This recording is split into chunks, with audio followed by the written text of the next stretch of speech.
जयपुर से हैं। संतोष जी बिश्नोई से मेरा निवेदन रहेगा कि आप आए और अपना वक्तव्य और अपना उद्बोधन इस मंच के माध्यम से अपने बीच में रखें। संतोष जी बिश्नोई। और युवाओं के सपने को तार तार कर दिया था।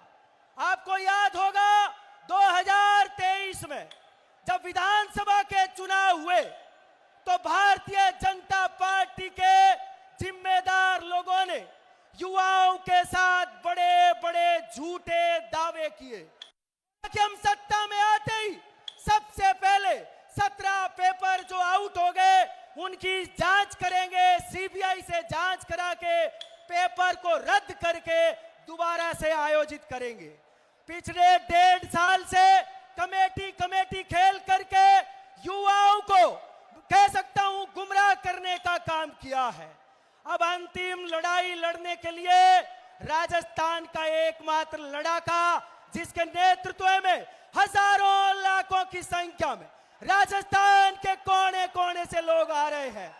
हनुमान बेनीवाल जिंदाबाद, हनुमान बेनीवाल जिंदाबाद। किस प्रकार से युवा हनुमान बेनीवाल को एकटक देखने के लिए उनकी आंखें आप देख सकते हैं।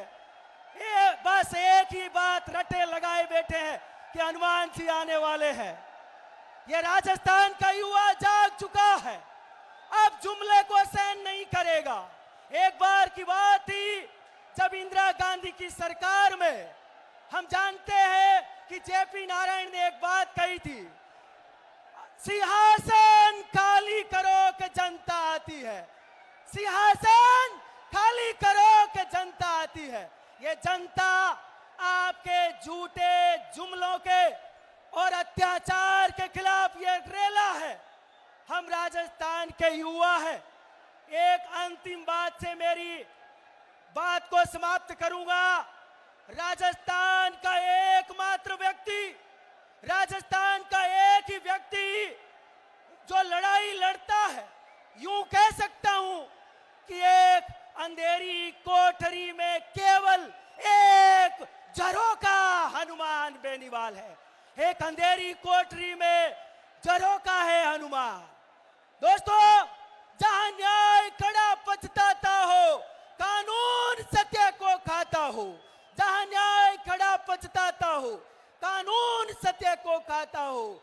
जिस धरती पर ईमान नहीं, इंसान जहां इंसान नहीं, वो मेरा पुराना राजस्थान नहीं, वो मेरा पुराना राजस्थान नहीं। आप सबका हृदय की गहराई से कोटि कोटि स्वागत, बहुत बहुत धन्यवाद करता हूं।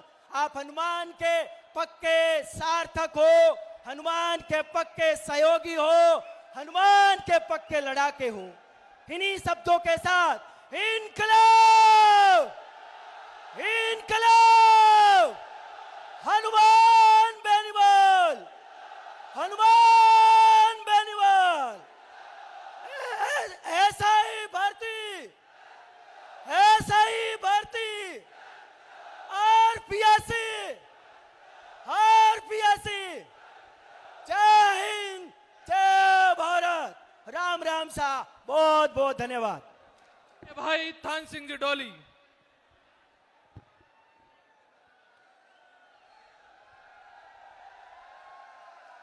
हनुमान बेनीवाल, हनुमान बेनीवाल, राष्ट्रीय लोकतांत्रिक पार्टी, राष्ट्रीय लोकतांत्रिक पार्टी आज जयपुर की इस पावन धरती पर पिछले 25 दिनों से जो हमारे पार्टी के संयोजक और हम सब के दिलों पर राज करने वाले नागौर के सांसद हनुमान बेनीवाल जी के नेतृत्व में युवाओं के द्वारा एसआई भर्ती रद्द करवाने और आरपीएससी को भंग करवाने सहित प्रतियोगी परीक्षा में हुई धांधली के मुद्दे को लेकर जो शहीद स्मारक पर आप सबके द्वारा जो संघर्ष किया जा रहा था, उसकी आवाज पूरे राजस्थान में फैली, राजस्थान की हर डाणी डाणी में फैली और राजस्थान की हर डाणी से युवा निकलकर ओजस्वी वाणी के रूप में, एक क्रांतिकारी के रूप में जयपुर की सरजमी पर पहुंचा है और सरकार से कहा है कि हे भजनलाल, उठो, जागो और अपने कार्यालय से बाहर आओ और युवाओं की बात को सुनो। अगर युवाओं की बात को नहीं सुना तो युवा आपके सरकार की सिट्टी मिट्टी गुल कर देंगे, इस बात का ध्यान रखना। मैं पूछना चाहता हूं उन सरकारों से, मैं पूछना चाहता हूं सरकार से जुड़े राजनेताओं से, मंत्रियों से, अफसरशाही से, क्या आपने इस तरह का कुकर्म करके, पेपर लीक करके, युवाओं का गला घोट के आपने युवाओं के साथ बहुत गलत काम किया है। तो मैं युवाओं से निवेदन करता हूं जिन्होंने आपके सपनों का गला घोटा, उनको जवाब देने के लिए आप तैयार हैं? दोनों हाथ उठा के बताओ, आप तैयार हैं? आप तैयार हैं? हाँ, इसी जोश के साथ, इसी बुलंद आवाज के साथ, अगर आपने जिस तरह से आज मजबूती दिखाई है, उस हिसाब से अगर वाकई में राजस्थान में बदलाव लाना है तो अपने अंदर भगत सिंह को जिंदा रखना पड़ेगा, शिवराम हरि राजगुरु को जिंदा रखना पड़ेगा और सुखदेव को जिंदा रखना पड़ेगा, चंद्रशेखर आजाद की भावना को अंदर रखना पड़ेगा। तब जाकर ऐसे लोगों का इलाज होगा जो आपके सपनों का गला घोट रहे हैं। मैं भाइयों सरकार से पूछना चाहता हूं, क्या अगर गरीब का बेटा जयपुर, दिल्ली और कोटा जैसे संस्थानों में अगर बड़ी उम्मीद के साथ उसके पिताजी उसे पढ़ाई करने के लिए भेजते हैं और अपने दिन रात खेत में मेहनत करके, दिन रात पसीना बहाकर वो अपने सपने को साकार करने के लिए अपने बेटे को पढ़ाते हैं, जब रिजल्ट आता है तो देखते हैं मंत्री का भाई, मंत्री का भतीजा, मंत्री का भाई का बेटा सहित साड़ी साडू कई तरह के लोग होते हैं जिनका सिलेक्शन हो जाता है और हमारे भाई हैं वो वापस निराश होकर घर लौटते हैं, 5-7 साल मेहनत करते हैं, उसके बाद जब घर आते हैं तो उन्हें बहुत सारे उल्हाने झेलने पड़ते हैं। उनके पिता भी बोलते, बेटे मैंने आपको बड़ी उम्मीद के साथ पढ़ने के लिए भेजा, तू सिलेक्शन नहीं हुआ, तेरा क्या किया तूने? वहां जाकर पढ़ाई नहीं की, जयपुर में ऐसो आराम किए, कोटा में ऐसो आराम किए, लेकिन उस पिताजी को क्या पता, उस माँ को क्या पता, उसके बेटे ने तो बहुत मेहनत की, उसका बेटा बड़ी लगन से आपके सपनों को साकार करने के लिए पढ़ रहा था, लेकिन वो पेपर माफिया, वो भ्रष्टाचारी आपके बेटे का हक खा गए और उनके भाई भतीजे नौकरी में सिलेक्शन हो गए और हमारा भाई आज भी बेरोजगार बैठा है। उन बेरोजगार युवाओं की आवाज को बुलंद करने के लिए हनुमान बेनीवाल जी ने मुद्दा हाथ में लिया है और जिस दिन हनुमान बेनीवाल जी इस आंदोलन के साक्षी बने, इस आंदोलन के साथी बने, उस दिन ही तय हो गया था कि एसआई भर्ती तो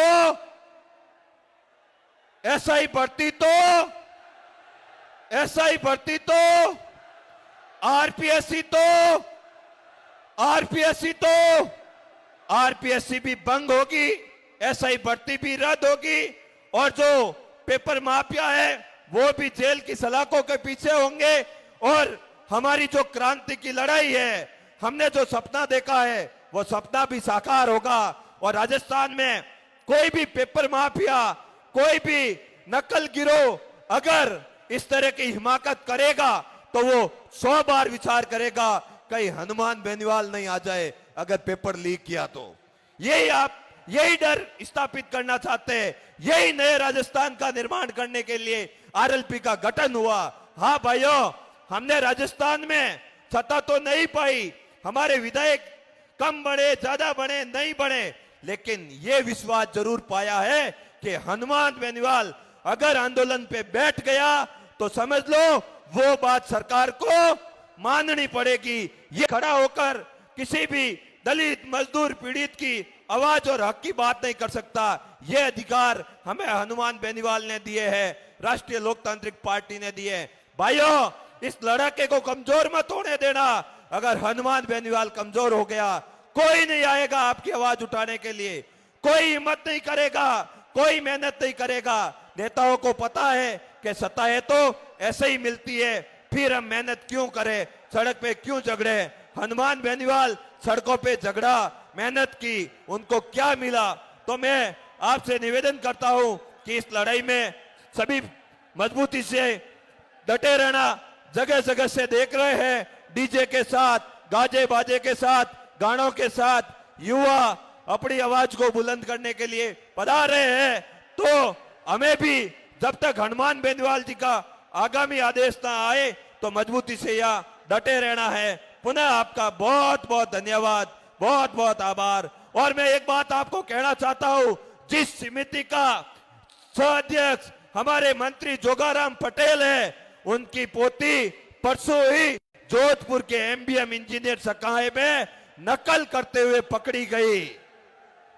अब आप मुझे बताओ, जिनकी पोतियां बेटे भ्रष्टाचार और नकल गिरोह में लिप्त है, वो आपके लिए न्याय की बात करेंगे क्या? आपके लिए न्याय की बात करेंगे क्या? कभी नहीं करेंगे। ये बात ध्यान रखना आप। और आज बड़ी संख्या में यही संदेश देने जयपुर की धरती पर आप पधारे, आपका बहुत बहुत आभार, धन्यवाद। एसआई भर्ती रद्द करो, एसआई भर्ती रद्द करो। भजनलाल सरकार होश में आओ, भजनलाल सरकार होश में आओ। अरे इंकलाब जिंदाबाद, अरे इंकलाब जिंदाबाद। बहुत बहुत धन्यवाद। धरती पुत्र किसान कौम आज ये साबित कर रही है कि हम नौजवानों के साथ हैं। हम हक और अधिकारों की लड़ाई के लिए हर अंजाम तक जाने के लिए तैयार हैं। साथियों, 4 सालों का संघर्ष, अनेक बाधाएं, अनेक पीड़ाओं के बाद में हम यहां तक पहुंचे हैं। मैं बहुत बहुत धन्यवाद दूंगा हमारे आदरणीय बड़े भाई साहब हनुमान जी बेनीवाल को। मैं कहना चाहूंगा कि जननी चढ़े तो एड़ो चढ़े, जननी चढ़े तो एड़ो चढ़े के दाता के सूर, नीथो रीते बांचड़ी मत कमाचे नूर। राजस्थान का शेर है हनुमान बेनीवाल, जिसने राजस्थान में इसी वीर तेजाजी रोड से 29 अक्टूबर 2018 से आरएलपी पार्टी, किसान कौम की पार्टी का आगाज किया था। और जब जब किसान कौम ने, गरीब ने, शोषित ने और युवाओं ने उसे पुकारा है, वो हर गज दौड़ता हुआ चला आया है। और उसी प्रकार जब हम इस लड़ाई को लड़ रहे थे, भाई साहब ने 2021 में भी इस लड़ाई के लिए सोशल मीडिया और हर जगह हमारी आवाज उठाई थी। लेकिन साथियों, 2023 के चुनावों में जब भाजपा की ये कुशासन वाली सरकार विपक्ष में थी, तो इन्होंने बड़े बड़े वादे किए थे। मैं पूछना चाहूंगा उस समय के नेता प्रतिपक्ष राजेंद्र राठौड़ जी से, मैं कहना चाहूंगा उस सतीश पूनिया जी से, मैं कहना चाहूंगा उस समय के विधानसभा अध्यक्ष सीपी जोशी से कि आप कहां चले गए? बड़े बड़े वादे किए थे कि आरपीएससी भंग होनी चाहिए, एसआई भर्ती रद्द होनी चाहिए, नौजवानों के साथ कुटाराघात हुआ, इनको न्याय मिलना चाहिए। लेकिन साथियों, चुनाव के समय सरकार की इस बीजेपी पार्टी ने मैनिफेस्टो में रखा था कि हम पेपर लीक के खिलाफ जीरो टॉलरेंस बनाएंगे, हम एसआई भर्ती को रद्द करेंगे, हम आरपीएससी को बंद करेंगे। लेकिन आज 1.5 साल हो गया साथियों। मैं उस फर्जी सरकार से कहना चाहूंगा कि कहां चले गए भजनलाल जी? आपने सत्ता में आने के बाद में एसआईटी तो गठित करी, लेकिन उस एसआईटी ने 13 अगस्त 2024 को लिखे दे दिया कि हमने जांच करी है, इस भर्ती के अंदर 400-500 से ज्यादा फर्जी थानेदार है। साथियों, ये साथियों फर्जी थानेदार केवल और केवल हम युवाओं की लड़ाई नहीं है, जीवन में हर किसी आदमी का एक थाने से जरूर काम पड़ता है। साथियों, ये 8 करोड़ जनता की लड़ाई है। हर आदमी को 1 करोड़ रुपए देके लगे, आपसे अरबों रुपए लगे साथियों, अरबों रुपए। मैं आपको कहना चाहूंगा कि इस लड़ाई में शुरुआत में हमारा किरोड़ी लाल जी ने साथ दिया था, लेकिन वो सत्ता में होने के बाद में मैं उनका एहसानमंद हमेशा रहूंगा कि हम जब उपचुनाव के टाइम 3 दिन टंकी पर रहे थे भूखे प्यासे, उन्होंने अपना उपचुनाव छोड़ के हमें उतार के और हमसे वादा किया था मैं कराऊंगा। लेकिन कहीं ना कहीं उस आदमी के अंदर की पीड़ा है कि वो अभी 2 दिन पहले हमारे शहीद स्मारक के धरने पे लौट के आया था और मुझे कहा था कि हमारी मजबूरी तुम मेरे को समझ सकते हो, कि मेरी मजबूरी समझ सकते हो, लेकिन मैं इस आर पार की लड़ाई में आपके साथ हूं। तो मैं बहुत बहुत धन्यवाद दूंगा। और साथियों, उससे भी ज्यादा मैं धन्यवाद दूंगा राजस्थान के नौजवानों और किसानों की इस आरएलपी पार्टी को कि हमारे उस शहीद स्मारक के 1 महीने के धरने में जरूर हमारे एसआई के अभ्यर्थी कम थे, लेकिन इस आरएलपी पार्टी की फौज ने हमें कंधा से कंधा देके 45 डिग्री के तापमान में हमारा साथ दिया। मैं बहुत बहुत धन्यवाद दूंगा। साथियों, मैं इतना ही कहना चाहूंगा, इस हनुमान बेनीवाल जैसे लड़ाके को कमजोर मत होने देना, क्योंकि मैंने 1 महीने से देखा है इतना प्रेम, इतना आदर और इतना अपनों के प्रति कोई संघर्ष नहीं करता। मैं इस 4 साल में कई सारे नेताओं के पास गया, लेकिन पहला ऐसा नेता देखा है जिसने 45 डिग्री तापमान में भी हमारा साथ रहा और एक ही बात कही थी कि आपको चिंता करने की जरूरत नहीं है, मैं आपके साथ हूं। इसलिए मैं कहना चाहूंगा कि हनुमान बेनीवाल जैसा ना कोई था, ना कोई है और ना कोई हनुमान बेनीवाल जैसा होगा। वो आज का ये जनसैलाब दिखा रहा है कि सरकार में साथियों, सरकार बहुत डरी हुई है। लगातार सरकार सोच रही थी कि 5-10 हजार की भीड़ आएगी, लेकिन 1 लाख की भीड़ हमें दिख रही है कि पंडाल से बाहर 3 गुना संख्या में भीड़ है साथियों। और लगातार सोशल मीडिया पर अफवाहें चल रही थी, जातीय वैमनस्य चल रहा था, लेकिन मैं उनको कहूंगा, साजिश रचने वालों को कहूंगा कि हमारे खिलाफ हमें मिटाने की साजिश रचने वालों से कह दो, चिंगारी का खेल बुरा होता है, औरों के घर आग लगाने का जो सपना सदा ही अपने ही घर खड़ा होता है। इसी के साथ जोरदार जयकारों के साथ मैं अपनी उद्बोधन को समाप्त करूंगा। हनुमान बेनीवाल जिंदाबाद, हनुमान बेनीवाल जिंदाबाद, हनुमान बेनीवाल तुम संघर्ष करो, एसआई भर्ती रद्द करो, आरपीएससी भंग करो, भजनलाल सरकार होश में आओ। मैं लास्ट में एक बात कह के जा रहा हूं कि ये जोश आपका शाम तक बरकरार रहना चाहिए, हमें किसी भी पड़ाव की ओर कूच करना पड़ सकता है साथियों। ये जोश आप प्रदेश के 41 जिलों से चला के आए हो तो यहां से कुछ लेके जाना है। आज का मौका दोबारा नहीं आएगा, आर पार की लड़ाई है। हमारा 4 साल का संघर्ष याद कर लेना, आने वाली युवा पीढ़ी को याद कर लेना, नौजवानों की मेहनत को याद कर लेना। ये सपनों को बचाने की लड़ाई है, आपको मजबूती दिखानी है और सांसद महोदय के आदेश को फॉलो करना है। बहुत बहुत धन्यवाद। हमारे बीच में रखे हर्ष चिकारा हरियाणा से।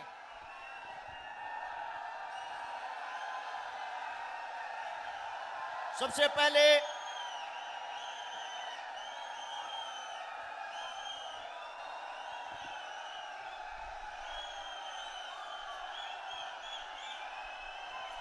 सभा के अंदर बैठे सम्मानित बुजुर्ग, नौजवान साथी और सभी मंच संचालकों को हर्ष चिकारा की तरफ से हाथ जोड़कर राम राम। आप सभी से विनती चाहूंगा, तालियां बजाने से पहले अपने हक की बात जरूर सुने। अगर वो बात आप लोगों की समझ में ही नहीं आएगी तो शायद इस महारैली का कोई फायदा नहीं होगा। सबसे पहले हिंदुस्तान की धरती पे पंजाब के अंदर एक शेर ने जन्म लिया था जिसका नाम था शहीद आजम भगत सिंह। उस भगत सिंह को हम देख नहीं पाए, लेकिन भगत सिंह ने एक बात कही थी, आने वाले समय में जो भी आप लोगों की हक की आवाज के लिए लड़ता दिखाई दे, सोच लेना वो मैं ही हूं। आज के वक्त राजस्थान की धरती पे हनुमान बेनीवाल के रूप में उसी भगत सिंह ने जन्म लिया है।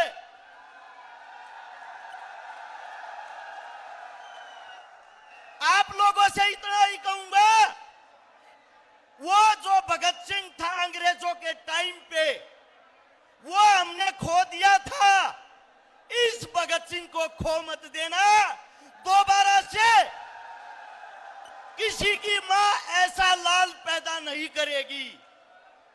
हनुमान जी बेनीवाल आज के वक्त के वो भगत सिंह है जो आप लोगों को आजादी दिलवाना चाहते हैं। आजादी किस बात की? इन भ्रष्टाचारी सरकारों से। और ये जो लड़ाई है आप लोगों की, ये अकेले राजस्थान की नहीं है। हर जगह भर्तियां कैंसिल होती हैं, हर जगह फर्जी वादा होता है। अगर आज आप लोग इस रैली में कामयाब हुए तो ये सोच लेना पूरे हिंदुस्तान का इतिहास बदलेगा और ये भ्रष्टाचार खत्म होगा। इस गर्मी के अंदर आप लोगों ने जो अपनी ताकत दिखाई, इस ताकत के साथ, इस जोश के साथ होश में रहना और जो भी मंच से आवाज आए उसको सुनने की कोशिश करना और अमल करना। इस प्यार के लिए आप सभी का धन्यवाद। राम राम।